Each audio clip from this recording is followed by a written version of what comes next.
You're listening to the Geekcast Radio Network of podcasts. Cliff Jumper, commence countdown.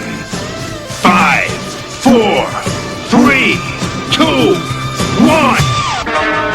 The Transformers, more than meets the eye.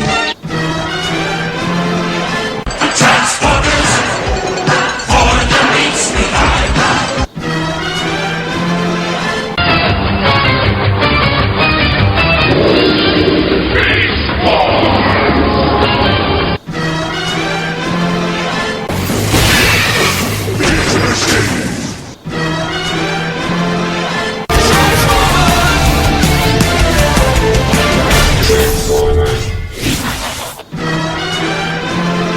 Hello and welcome to the 35th episode of ToyCast, sponsored by BigBadToyStore.com, where you can save from 20 to 90% on over 1,000 items. I am your host, TFG1Mike, and joining me is GeneralTekno. Hello.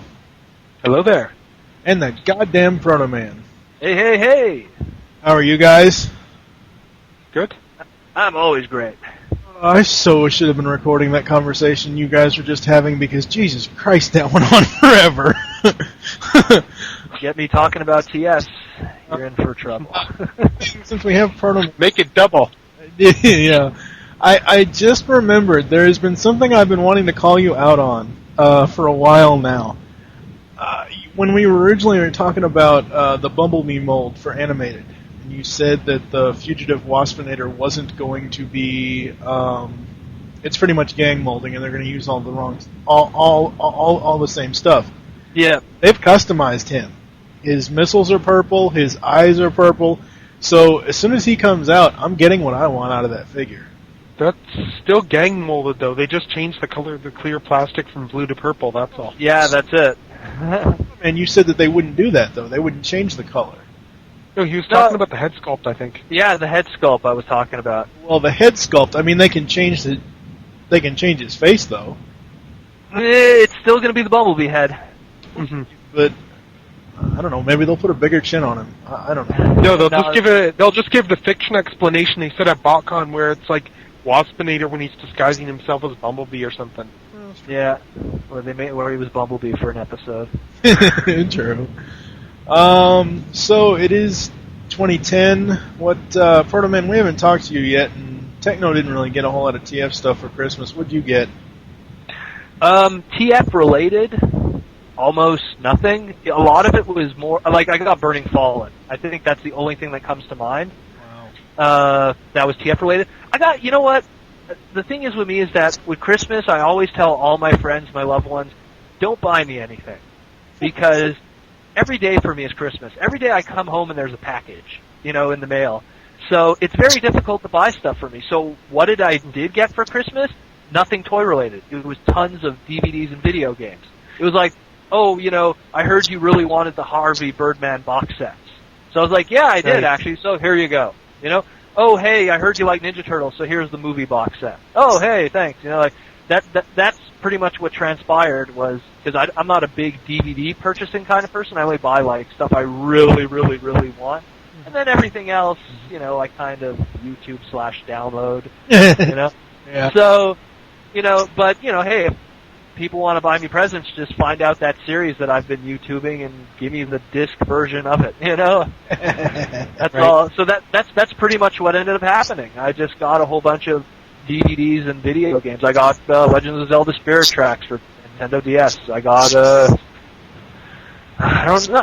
It was really thin. I got tons of Transformers in the month of December. Just none of them were the intention of it being Santa Claus related. I got Freeway Jazz on the 26th. It wasn't Boxing Day related. It wasn't Christmas related. It's just, hey, he was there, Mm-hmm. And I picked him up. For me, well, sorry to interrupt you, Tekno, but for me, no problem. This show will still go on. I don't know exactly how often it will, because for me at this point, until I see more of the new Transformers toy line, I may actually stop buying Transformers, unless it's something I don't have that I want. Say like that I don't have Classics Optimus Prime, so I may try to find one of those, but I'm pretty much moving into other toy avenues. I've been watching a lot of That New Toy Smell on YouTube, and they are huge fans. I know at least one of them is Pixel Dan of the Masters of the Universe line, and I've been seeing a lot of those toys, and they look awesome. Well then. Nothing wrong with doing some non-TF stuff. I mean, if you get out of collecting Transformers, I kind of have to say congratulations. Well, I'm not as invested as, say, Protoman is. I mean, hell. Well, if there's one thing people have to realize is that while I have an insanely huge Transformer collection, I have an insanely huge collection of other toy-related merchandise also. Right. I believe that I have, and I challenge anyone to prove me otherwise, that I have the biggest collection of Protoman action figures from the Mega Man line. I believe that I have easily the best collection of Botsmaster action figure toys ever. Botsmaster was a niche cartoon during the 90s created by Abby Everett. But anyways, that's a whole other story. I collect everything. It's just that Transformers has always been my primary focus. Yeah. So, flexibility. With me, outside of a few figures that I don't have, like I said, that Classics Optimus Prime, and some of the Shadow Commander and the City Commander and all that stuff. A few future animated toys to come, if you know what I mean. Yeah, that's I'm waiting on. Yeah. Damn it, Hasbro, release them sons of bitches already. Like I said, while I'm not as invested in it as you, I pretty much have what I want from the collecting. Am I going to completely stop collecting Transformers? No. But as of right now, there is nothing. Every time I go to Walmart. Well, right now we're at the worst possible time. We're right after Christmas, so Walmart's empty. We have a dry spell of fiction because we don't even know what's coming. That's the worst part. It's not even a matter of something's coming out, we got to get hyped for it. We don't even know what's coming. Right. We have vague ideas and fan assumptions, but we don't know. We haven't seen a prototype, a test shot, nothing. A banner, even when we had that horrible poster of Animated we got at first, we don't even have that much. Right. We have absolutely nothing. So right now, all the fans are doing are sitting there and twiddling their thumbs. And the fans that are less dedicated, well, they have all of the rights to go on and go buy yourself up some DCU or Marvel Universe figures or whatever the hell you want to buy. Right, but the only stuff we know we're getting is Universe because we've seen a few of those prototypes, and Hasbro has said this a lot. Well, I mean, in my case, I am invested in Transformers collecting. I'm not going to say that I'm not. It's pretty much the number one thing I collect. When I go to Walmart and Target, even when we are in this dry spell, that's the first thing I look for is, hey, are there any new or different Transformers toys that they may have restocked or have in stock or shell formers or whatever that I don't have? I don't look at the Star Wars figures. I don't fucking look at the G.I. Joe movie figures. I haven't even really looked for Masters of the Universe yet, only because I haven't been to Walmart or Target recently since after Christmas. I just haven't gone. My birthday's coming up next month. I know I want to go to Toys R Us to see if I can find more Mighty Mugs. Right now, the Mighty Mugs are my obsession. I have officially gotten every single TF Mighty Mug. I have recently been watching a series on YouTube called Superhero Mugs. Redhead Henry is the guy that does that. And it's pretty much all of the Marvel Mighty Mugs with a few, sporadically. Like, there was one episode where Wolverine and Hulk and Spider-Man decide to steal the guy's car. Right before they're going to drive off in the car, some odd reason, now I don't know if Redhead Henry has the Optimus Prime Mighty Mug, but right before they drive off, the Optimus Prime Mighty Mug shows up in the windshield. Roll out! It's a really cool series. It's actually gotten me into buying the Marvel mugs. I've actually got coming Human Torch, Hulk, and the yellow spandexed Wolverine.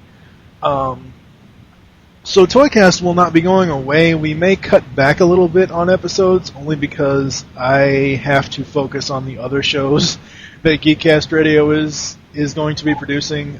Next week, or actually probably after this airs. I'm not sure when I'm going to air this episode. But as of this recording, next Monday, the 11th of January, the Beast Unleashed podcast will premiere with myself, Steve Megatron, and Michael Wilson.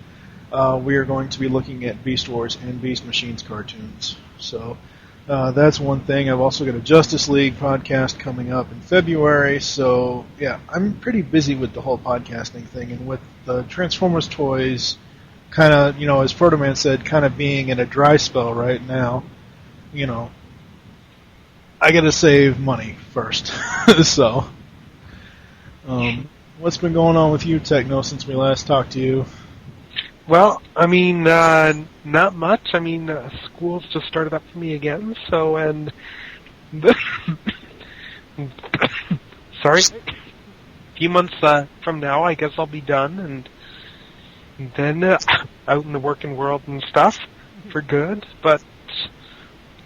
I mean, not much. I mean, I got back from vacation. I think I talked about that in the last ToyCast we recorded. Before, yeah. But I did actually get one TF thing. I got like a pillow, like just like a small like throw pillow sort of thing. The Optimus Prime one?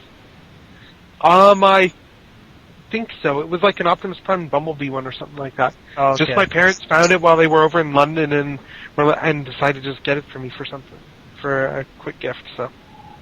And I got some sheet music for piano, so that was nice too. But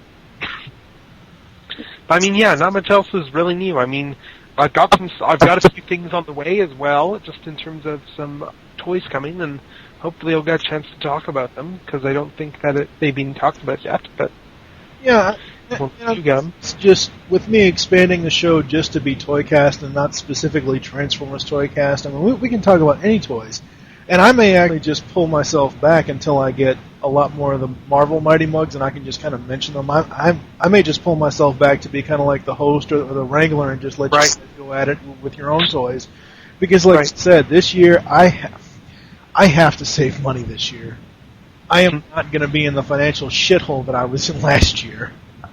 So, if I see something on BBTS or HTS that isn't like that costly, I will get it, but again, I have to save money this year.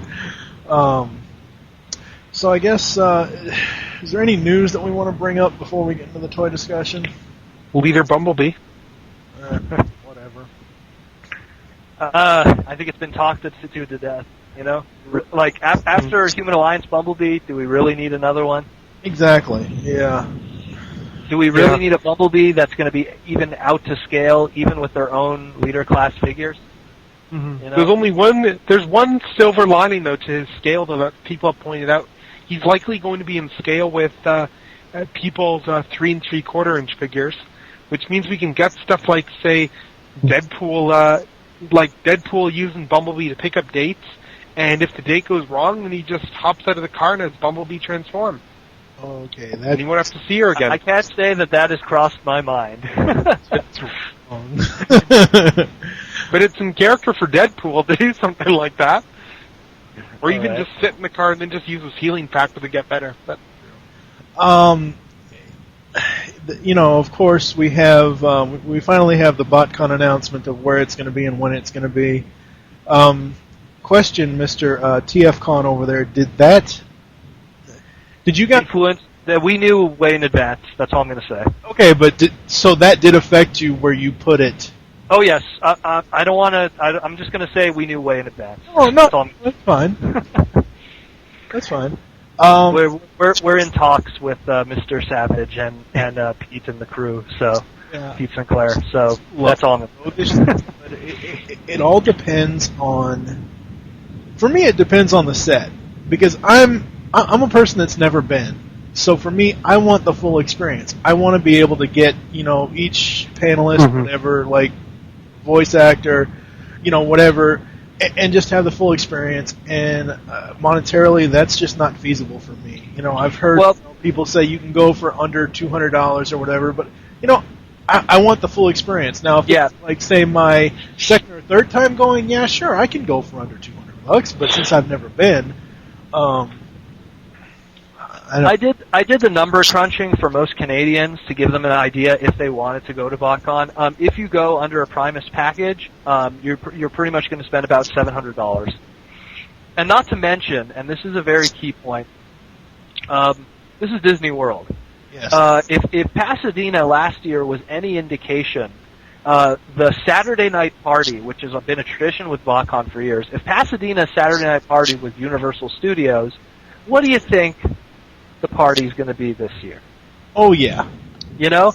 So bye-bye your money. You know, like I already, said, I'm going into BotCon this year, easily spending $2,000 American, no problem. I know it.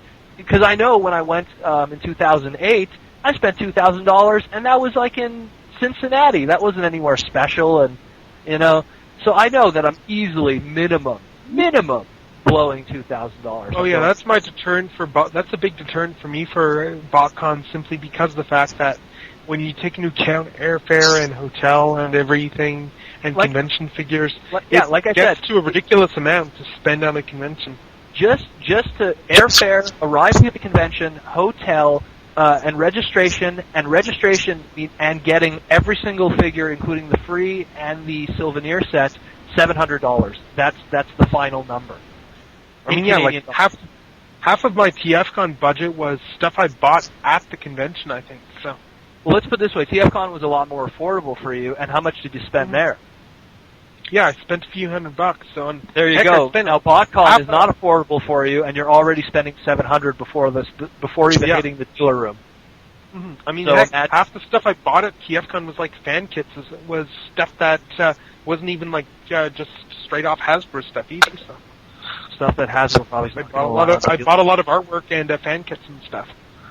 And not to mention, in 2008 and 2009, Hasbro's already shown their dislike for that kind of stuff being seen in the deal room at BotCon. In 2008, I remember TF Source, which is a very famous TF website for. They had a buttload of bootlegs and world's smallest dino robots, and all their little third party stuff. City Commander wasn't out yet at the time, and after a panel that BotCon had, we all returned to the deal room, and half of TF Source's inventory was missing. That inventory that was missing, all the bootleg stuff. Hasbro is really not happy about that. In 2009, it was even more scarce. There were people were able to kind of have it at the beginning of the dealer room, and then they had to put it away before pretty much the thugs started walking around and noticing, hey, that's not a real Shockwave. Well, I hope TFCon never goes that way with the third-party fan kits and stuff, because, I mean, knockoffs is one thing. That's a separate thing, but I mean, the third-party stuff, like, say, City Commander and stuff, because, and the Quintessons that were done and stuff, because that's the type of stuff that I go to TFCon to get. Right. You have to realize something. TFCon, as our exclusive, we sold Powered Commander, which is a third-party thing. Sure. And on top of that, we had Hasbro Canada come every year. Hasbro Canada is a cool bunch of guys, and if you get the thumbs up from them while doing this, then pretty much everything's fair game. Sure, it's not Aaron Archer himself showing up and saying, yeah, it's cool, but as long as we got them there saying it's okay, it's fine. It's on Canadian soil. We get away with it. Yeah, and heck, the guy from Hasbro Canada who's done presentations the last couple of years seems like a pretty cool guy. Oh yeah, Hasbro Canada is a really cool bunch of guys. I think the difference between them and Hasbro America is them. It's like, here's the new toys for next year. Hey, want to play with them?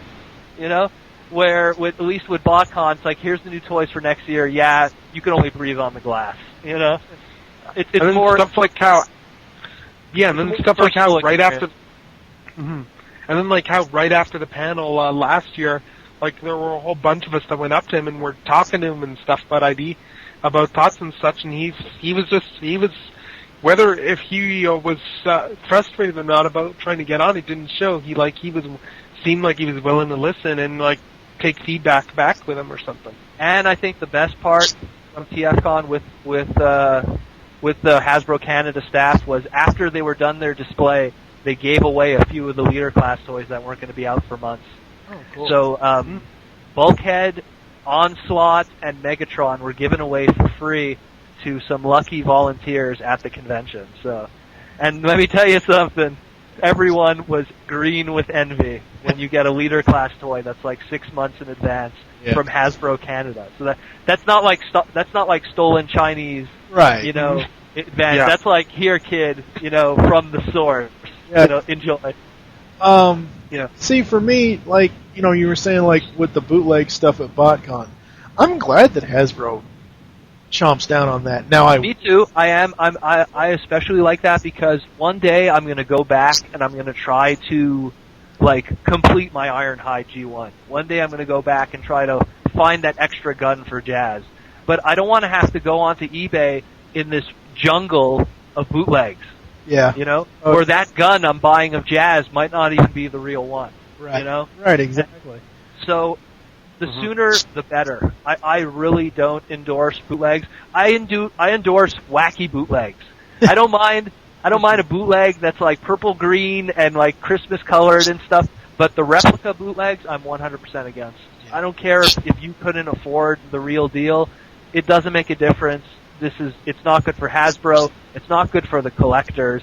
It only benefits the few people who don't want to pay what the toy is worth. And in all honesty, no offense to listeners, but you're just being cheap, you know? Well, I mean, alright, you know, would you rather have... I mean, the reissues exist for that reason, too. Exactly. Well, I mean, reissues are official, though. I mean, reissues... Oh, no, reissues are fine, but I'm saying the knockoff bootlegs that claim to be the one... You have to realize, reissues, at least they make an effort to make an accessory a little different from the original. They put a hole in a certain part of the gun or something, or... There's always a way to differentiate the two. I've done comparisons with Blue Streak from his Japanese release, which was his anime version that I have, compared to the original G1. I've done comparisons with Hot Rod from his Japanese reissue release to his Rodimus Major American reissue release to the original G1 toy. And there's differences in the stickers. There's always ways to tell, at least. They make the effort where it's a reissue, but they make it just different enough so you know that it is one, you know? Where I don't like that these replica bootlegs. I mean, they just released one of Devastator that like is mind-bogglingly impossible to tell the difference. Now, I'm grateful that I own a complete 100% Devastator G1, but for anyone that's now going out there trying to get a real one, I feel sorry for them because someone's going to be like, "Hey, here's a loose Devastator from my childhood. It's in perfect condition." Yeah, sure it is. Okay. You know, they just took it out of the packaging of the bootleg, and now they're selling it as a loose G1 Devastator. And the poor guys, you know, a whole bunch of people are going to fight over it on eBay. It's going to get up to like $100+, and someone's going to get screwed. And I don't like that. I really don't, because that's the biggest evil that's coming with all of these reissues, is that people are taking like a real G1 Jazz and then buying the bootleg, and then just sticking him with all the accessories, and now he's complete. Right. You know? Yeah. And then selling it, saying it's a complete original G1 Jazz. I don't appreciate that. That's not cool. You know? I mean, with some of the knockoffs, like say some of the stuff that site KO Toys sells. I mean, like take those recent Seeker knockoffs that just showed up today. I mean, the thing with those is you can tell they're knockoffs because like there's some clear differences, which make it really discernible, and I can even see reasons that people would want some of those. Like, I can see a clear slipstream kit bash since there's blue cockpits. Oh, granted, yes, there is little differences, but the bigger concern is the accessories. Because especially using the Seeker Jets as a very good example, landing gears, fists, missiles, longer missiles, you know, tons of accessories and parts formers, you know, go on with the Seeker Jets. Now you take some, you know, guys who want to make some easy money. They take, you know, Seeker Jets especially. You find tons of them with pieces missing. Well, I was talking the Classics Jets that we saw the knockoffs for. So. Oh, those. Yeah. Well, see, that's okay because you have to, you know, that's what I call wacky. Those are different. Bootlegs. Yeah, those are wacky bootlegs. I don't mind wacky bootlegs. They're not trying to be something they're not. You know, they're trying to be the wacky English, you know, Sky Champion Diver, you know, crazy bootleg. I love those. Those I support because, you know, whatever. They're not hurting nobody really. They're low quality to begin with, so it's not like it's trying to, to make Hasbro lose money. Anyone that's going to buy that instead of buying the original figure is going to learn the difference. You know? Oh yeah.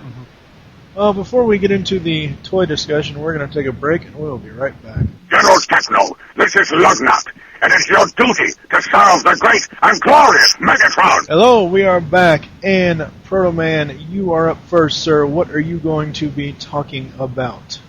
Well, since we're all going to be doing some wacky stuff here and there, the toy I'm going to be talking about today is McDonald's 2008 France edition Blitzwing. I know that's a mouthful right there.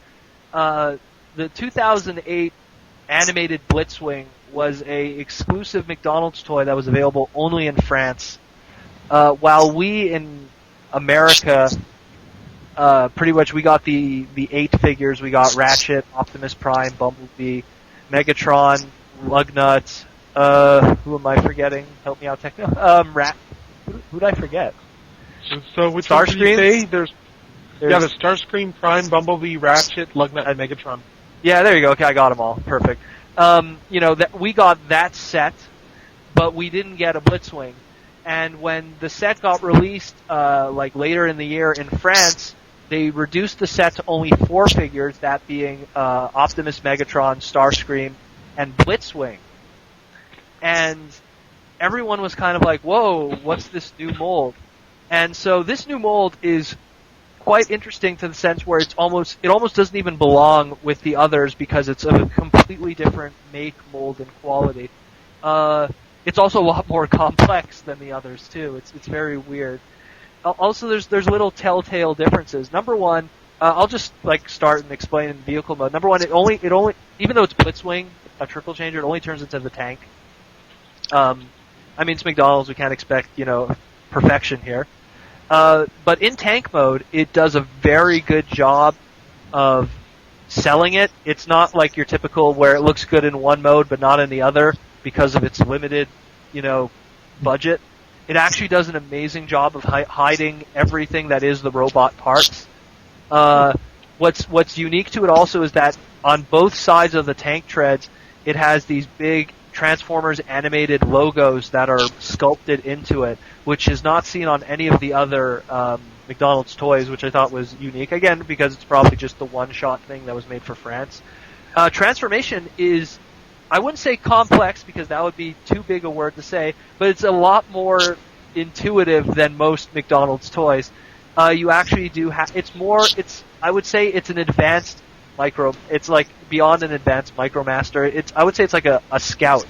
You have to pull the legs out, you have to pull out the toes, you have to rotate the arms, then you have to rotate the shoulder pads. Even his shoulder pads are on a separate articulation.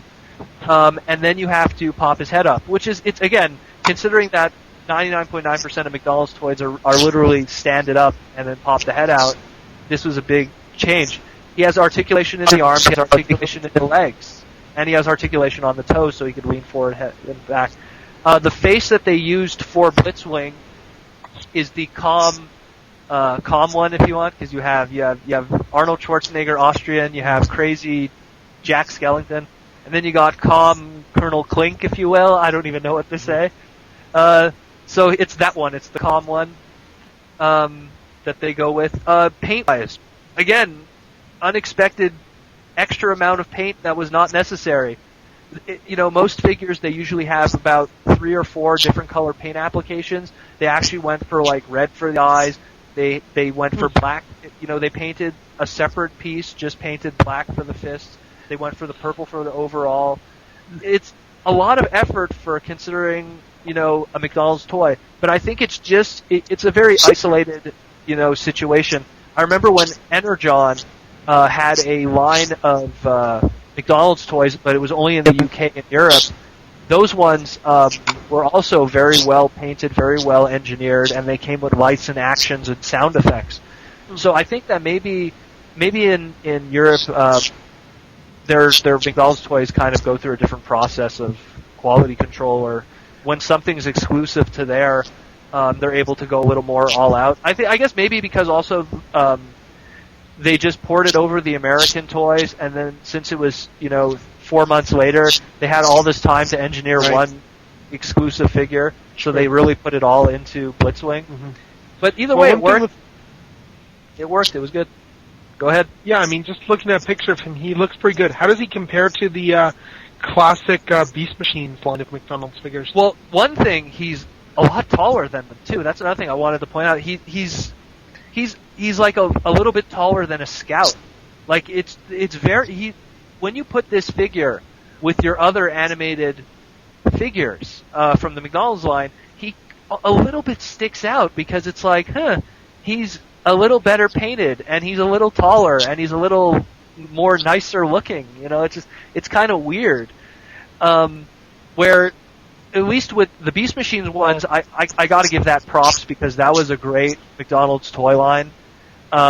It did what even the main line couldn't do, which is be show accurate. And so, you know, like, either the Beast Machines ones, they're a lot smaller, but, you know, they have just as much paint applications. Also, the Beast Machines one had a lot of translucent plastics, which I love me the translucent plastic. So, you know, you don't really see that as much anymore. And it just worked with Beast Machines line, especially with the organic look. But it's this figure is amazing. The whole animated McDonald's line has been really hit or miss. Like, for every Optimus Prime, you know, Starscream was kind of Starscream wasn't that great. Megatron wasn't too bad, but it's just he didn't have any articulation at all. He just went from a kind of a helicopter to a statue that didn't move at all. And Starscream just had a robot mode that wasn't that great to a jet mode that didn't really look like a jet that couldn't hide his head. You know, like, some of them were good, some of them were not that good. But at least Blitzwing, he's flawless. He's easily the best of the whole bunch, and I'm not just saying that because he's a really tough figure to get. He's just, they put a lot of effort into this one figure, and they put a lot of paint, a lot of moving. You know, it's a lot of pieces that were put into this toy.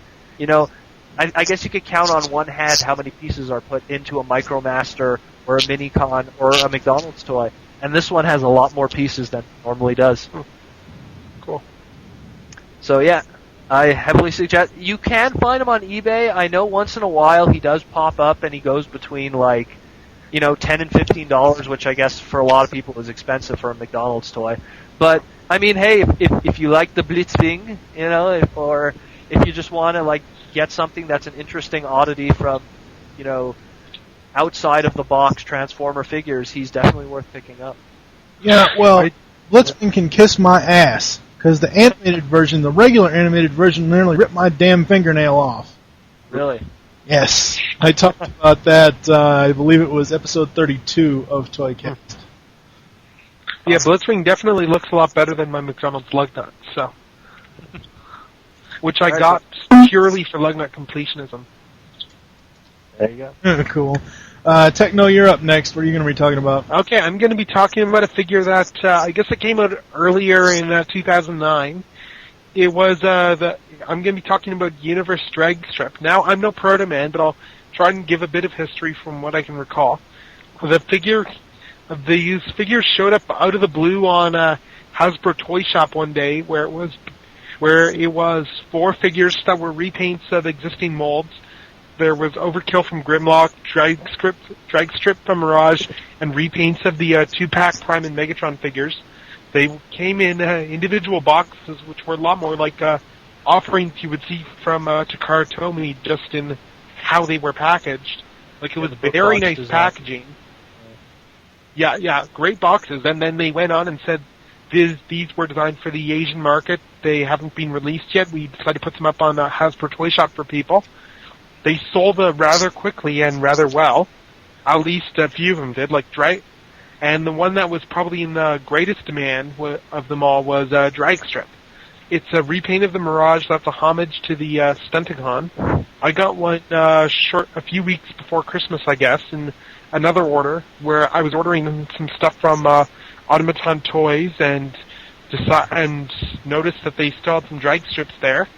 So I got him while I was at it, and he's a pretty neat figure, really. I mean, as far as the repaint goes, they packaged the guys in robot mode, first of all, which was pretty nice. And in robot mode, he's got a very good amount of paint apps. He's got the same type of paint as a G1 Dragstrip on the head, with the purple helmet and the blue face and red eyes. The whole helmet isn't painted, mind you. The back is yellow plastic, but it still looks pretty good. Wasn't his his original paint scheme? Pardon? His original paint scheme, wasn't that purple, yellow, and black, or was it blue? He had a blue on its face for Dragstrip. Yeah, it was blue. Oh wait, I'm confused. I'm talking about the for Dragstrip or Mirage? No, Dragstrip. I'm trying to think of what his original G1 color scheme was. It was mostly yellow, wasn't it? Yeah. Well, in the cartoon, it was yellow. Dragstrip was mainly blue. He was mostly yellow. Okay. And the only purple that was actually on the toy was the gun and his head. And of course, if you want to count also like the extra connection pieces for the Scramble City gimmick. But aside from that, it was primarily yellow. That's what I thought. Yeah. Yeah. Still, his paint scheme is pretty well done. I mean, he's got a bit of other purple on his crotch piece. He's got those painted purple, but he's predominantly yellow, and most of his paint is highlights. Like, he's not like two-toned or anything. He's got some black plastic on the forearms and the hands, but most of it is like red detailing here and there, and it's fairly evocative of the original toy, the way they detailed it up in robot mode. And he really looks good. The Classics Mirage mold is a very good mold. It's very posable. You can get a lot of really good, really cool-looking poses out of it. It's sleek and befits a race car. And he's got the same weapon, and he's got a nice, prominent Decepticon symbol on his chest. In his all mode, however, I have to admit, it's not quite up to snuff with Classics Mirage. The all mode for Universe Dragstrip is actually a bit bland because of the fact that he's got so much yellow plastic on him and since most of his paint is in highlights, it's a very yellow vehicle mode with a bit of red here and there. So, I mean, he looks great in robot mode, and he was clearly designed to be displayed in robot mode, just based off of the paint apps, and the fact they packaged him there, but his all mode is a bit lacking in terms of paint apps. It looks like the original, it looks like a race car, it works well for him, but it's a bit bland, to be perfectly honest. You know, I'm sure I can go on the TF Wiki and see an image of the original G1 Dragstrip toy, but I never really liked him from the cartoon. I don't know, I just didn't like his design at all whatsoever. Well, the thing about Dragstrip, and because I'm a Formula driver, so I have a special place in my heart for Dragstrip and the character and the Mirage mold. He was, a lot of people don't notice this, but he's an F1 car, but he's a six-wheeled F1 car. Right. Which was the company Tyrrell at the time, during the F1 of, I believe it was the World Championship of '82. It was one of the first cars to ever be like this, and it was amazing at cornering as a result because it had six wheels and it used great downforce because the air would pass over the tires. And so this design became so popular that I guess it somehow trickled into the Transformers designers' minds, and they're like, well, you know, if we're going to have an F1 car that's a Decepticon, he should be someone that's a little different than the Mirage that came before, you know? So I think I think it's cool that they went that route for an F1 car, considering that later on we would get other characters like Slapdash, aka Road King, and Barricade down the line who were other F1 cars, and they just were not as unique as, you know, as Dragstrip. And so I really liked it that when they made this Universe repaint, because number one, as Tekno said before, the Classics Mirage mold is amazing for articulation. He might be skinny to some people, but I think it's easily one of the best Classics figures, especially in the deluxe class. Yeah, I just looked at the pictures that the Tekno put in the Skype window. I like the Universe updating. I don't like the G1 toy. Well, the G1 toy is a peg head. Well, so. It's a G1 toy. I mean, let's be honest. But I mean, you know, there are some G1 toys to me that look awesome, and there are some that just look horrendous. Michael Wilson and I had done one when we were talking. I don't know, it was a couple episodes ago, where I talked about Mighty Monk's Jazz, and he talked about G1 Jazz, and I really like the way G1 Jazz looks, and a lot of other Jazz molds as well, but the G1 drag strip looks like somebody pissed all over the car. Yeah, it's an odd form of yellow, to say the Another least. comment that's just on the side on a Universe Dragstrip is that going off of the Art in Transformers 2, as in the ongoing right now, it appears Don Figueroa based Dragstrip's design off this figure, because there's a lot of telltales, like the wheels on the back and stuff. Yep. It looks like he definitely based it off the figure, which isn't a bad thing, because it's a great color scheme in robot mode. It looks really good on the shelf. I display him next to my Overkill, who was the other one from the universe from that line that I have. So, and they both look pretty good together.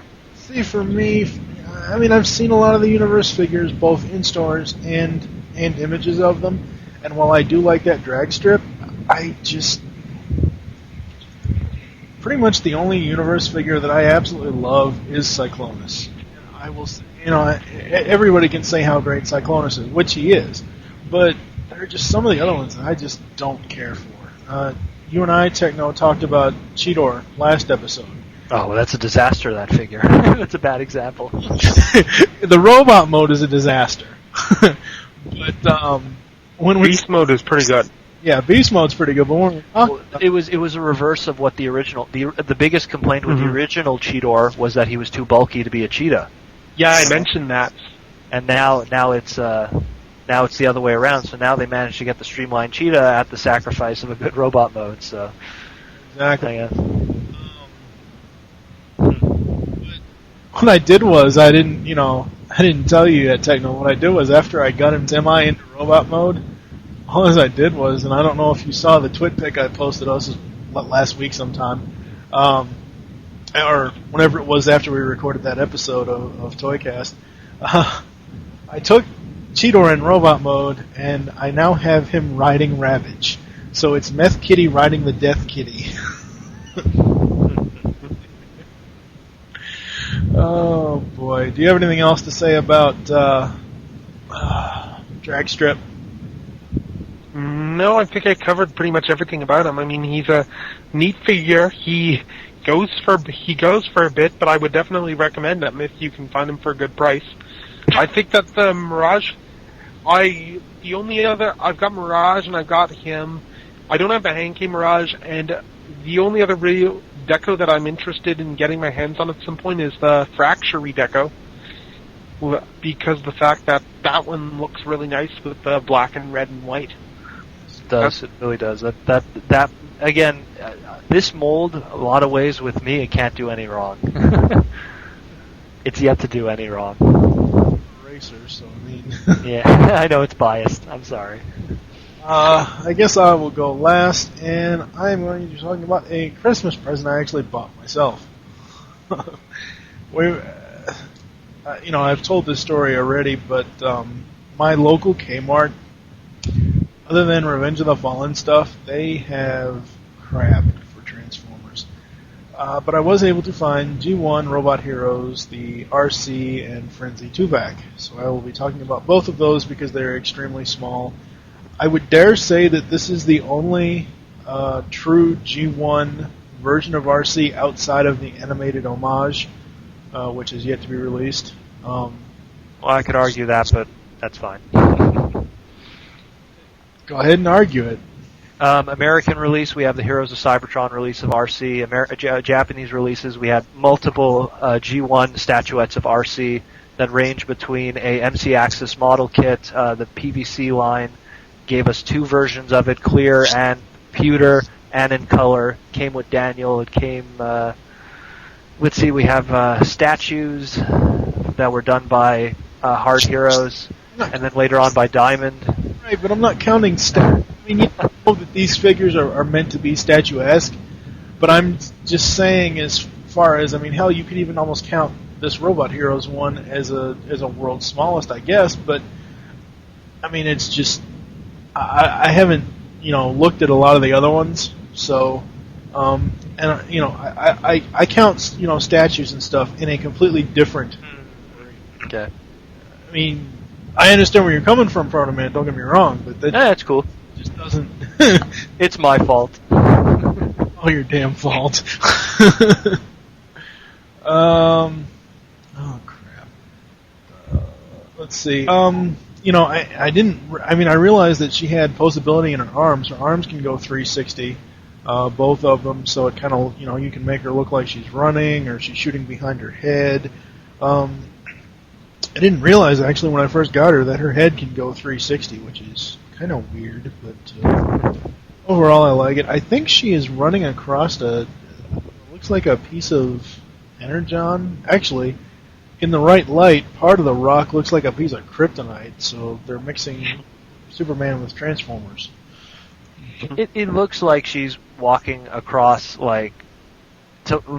my interpretation of what it was when I saw it, even though it makes no sense, the episode Fire in the Sky, okay, they found Jetfire in the ice, but they also found him with that green crystal.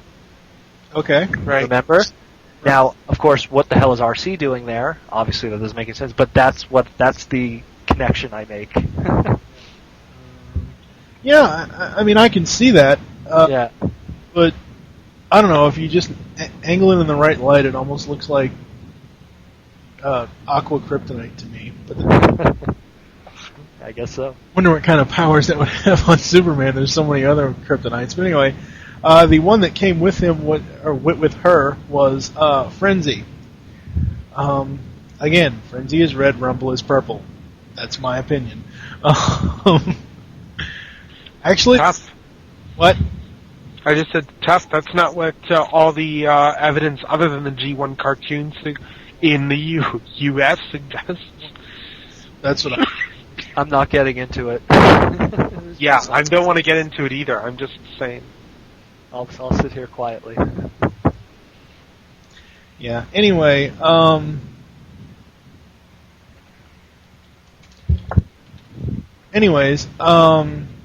it just, this one actually doesn't look red, doesn't look purple on him. The only thing that's actually purple on this is the Decepticon symbol. He is actually a maroon color. As far as his arms and part of his legs, he's also yellow and black.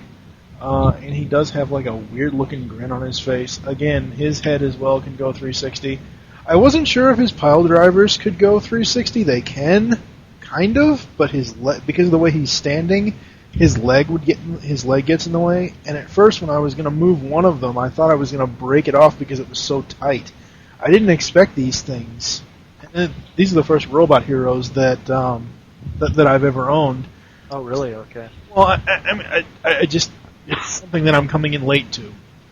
So that goes back to what I was saying earlier in the beginning of this episode where, my collecting for Transformers until we see new stuff is pretty much done. However, I can go back and say, oh yeah, well I'd like to get a lot of the robot heroes, but that's down the line. I need to save this year. But anyway, but overall, I like these guys. I think they're really cool. I'd like to get some of the other ones. Again, RC and Frenzy are the only ones that I have, so my birthday is February 9th, if anyone wants to get them for me. Hint, hint, nudge, nudge. So, yeah, overall, they are really cool. They're not really... Well, with Frenzy, you can put them in multiple poses for his pile drivers, but I mean they're pretty much stationary for the most part. I like them overall. They're pretty cool. I don't know. That's pretty much all I have to say about them. I like the line. I like its cutesiness to it. I think, Mike, you would have really appreciated them when they first debuted. They debuted with G1. Yeah. And that's when they had all the heavy hitter characters, like in the first two waves. Mm-hmm. And I think you would have really appreciated those because I hate to say this, but you actually started in a very bad spot. Because RC is a bad example of the robot hero line because they usually don't in general they're not as, how do I put it? They're not as stoic. They're not as Like Arcee, she's something that, she's articulated, but there's not much you could do with her because she has that platform foot there, you know what I mean? Right. Where you'll see, like, if you've had the Optimus Prime or the Hot Rod or the Ultra Magnus repaints, or they're more action figure-y, I guess is the best way to put it. Yeah. No, I mean, I understand that, but again, you got to realize, like I said, my local Kmart, which I don't go to very often, they suck when it comes to having. Myself, I'm kind of dismayed that Robot Heroes is apparently going to be ending soon, simply because, I mean, even with Revenge of the Fallen, I ended up getting a whole bunch of Robot Heroes, and a lot of that was actually because I got that 2-pack with the Fallen in it, and I needed some more guys in order to go with it, and that 2-pack and that box set Fallen is awesome. Yes, it is. And it's the biggest robot hero to date at the moment. It's a cute Fallen. I mean, you can't go wrong with that. I can't wait for the Devastator and Demolisher sets to show up. So, see, for me, again, it goes back to no Revenge of the Fallen toys. That's just me. But the G1 ones, I would love to find the Beast Wars ones. I would love to find those as well because I know they're. Well, if you did find Arcee, in the same wave that she was in was the Cheetor Black Arachnia, to my knowledge. That was the same wave. And it also had Ironhide and the Insecticon, which was Kickback. Right. I'm just trying to remember. So, even though your Kmart might be shit, it might still have those remnants of the same wave hanging around. I looked. Oh, you did? Oh, that sucks. It's a shame. They had 2 or 3 of these RC Frenzies, and I grabbed one. The rest of them were all Revenge of the Fallen Robot Heroes. Maybe a Toys R Us with old stock might have. Maybe. Like I said earlier in this episode, I'm going to Toys R Us for my birthday. That's where my mother will be taking me. So, because I want to see what other Mighty Mugs they have if I don't already have all of the ones that I'm wanting at this point. Cool. Again, we've talked about Mighty Mugs before, but for me, right now, they're like the most awesome things ever. They just are. And the Marvel ones, again, goes to detail. Not only do the Transformers ones have detail, but Marvel, I don't know how much detail they have because I haven't really seen them all, but I've seen them all. I don't really have them all yet. I know for a fact that the exclusive Logan or the Logan figure, where it's supposed to, it's Logan, not actually the Wolverine figure. It's Logan. He comes with a cowboy hat. I mean, cool. How many Mighty Mugs do we know that come with extra accessories outside of guns? Does he come with any beer? No. That'd be good, actually. Just a little. Yeah, I know exactly. Anyway, I dare say, out of all the Mighty Mugs that I've seen in person, Shockwave, G1 Shockwave, is the most articulated and has the most attention to detail. And by that I mean the fact that they took his gun arm and they put the cord into his arm and then moved it all the way back into his back. That's just Mighty Mug Shockwave is like, oh my god, holy crap, everyone has to have that. Yeah, I really want that one. He's not out here yet. I don't know if he ever will be, but one day. Alright, so unless we have any other final thoughts that I guess we can go into closing here, unless you guys have anything else you want to talk about. I guess I might as well just pimp TFCon then. Cool. Might as well. Well, TFCon is, again, coming in July 17th and the 18th in 2010. It's the 9th Annual Transformers Collectors Convention, which is located in Toronto, in Canada. But don't let that American listeners deter you, because Toronto is very close on the border. And, not to mention it's in Canadian dollars, so purchasing stuff will be in your favor. If you got $1, it's worth $1 something here and change. So the deal room will be a cornucopia of expenditures for you. We have guests. We have exclusives. We have a custom class. We have panels. It's BotCon Junior, to say the least, but it's definitely not small. It's quite a large show.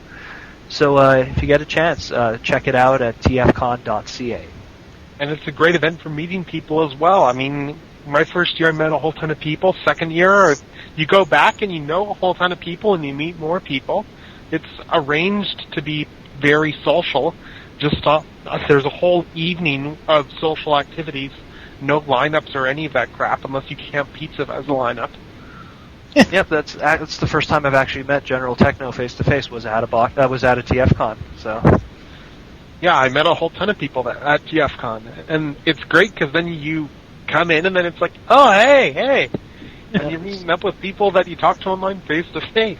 It's really fun, on the Saturdays, we usually go to the bar that's part of the hotel, and the guests join us, which is really cool. So imagine hanging out until 5 a.m. with Derek Wyatt talking about animated. So that's pretty awesome. Well, it wasn't just animated, but it was still pretty awesome. Yeah.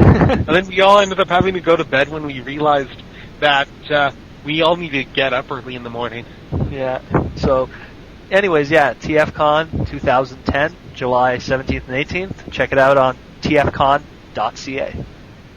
Alright, going into the official closing, thank you for joining us here on ToyCast. There are several ways to get in contact with us or leave feedback for the show. First is you can visit www.geekcastradio.com and find all the other GCRN podcasts there. The second is you can stop by PredicateEmpire.com/Nexus. Those are our new forums. The third is you can leave the show feedback on iTunes. It's been a while since I've checked this. I might have to check it and see if we have any new reviews. I don't think we do, though. The fourth is you can visit www.earth-2.net. On their forums, you can find our threads in the self-promotion section. And the fifth is the email address, which is tftoycast@gmail.com. We now have a voicemail line. Call us and leave us your thoughts on each episode. Be sure to say which show you're leaving the message for and your name. The number is 502-526-5821. And just a side note on the voicemail line, I am expecting any and all Beast Wars fans to be calling in and giving us their thoughts as we release the episodes of the Beast Unleashed podcast. So, you can follow us on Twitter. The show name there is TFToycast. Mine is TFG1Mike. Protoman, what is your Twitter? Protoman X. Techno? GeneralTekno. We hope you enjoyed this episode of ToyCast and wish you'll join us next time. Be sure to visit our sponsors, www.bigtoystore.com, for all your Transformers and other toy-related needs and more. For now, I am TFG1Mike with GeneralTekno and the Goddamn Protoman. Optimus Prime, transform and roll out, and thank you for listening. Until next time. This is Optimus Prime, and you're listening to All Things Transformers with Steve Megatron and TFG1Mike. Transform and roll out! Soon it will be a new year, a new decade, and that means a new Transformers review podcast from the minds that brought you the TFG1 podcast and All Things Transformers. Coming January 11th, 2010 is the Beast Unleashed podcast. This will feature Steve Megatron, Pecan Court Michael, and TFG1 Mike. 30 pulse-pounding, discussion-filled episodes covering both Beast Wars and Beast Machines. This is the first ever Beast Wars review podcast. So unleash the beast in you. You can find us on iTunes and the web at www.geekcastradio.com. The TFG1 podcast has 24 action-packed discussion episodes on the original Transformers cartoon. So if you're a fan of the 80s cartoon, we have all you need and more, as well as an interview with Stan Bush. You can find us on iTunes and the web at www.geekcastradio.com. Tune in. ToyCast is all new as we have transformed and transcended from just being Transformers ToyCast into ToyCast. We'll talk about any toy line from any generation, even Rock'em Sock'em Robots. You can find us on iTunes and the web at www.geekcastradio.com. Start being a kid again and keep collecting those toys. Moo ha ha ha ha.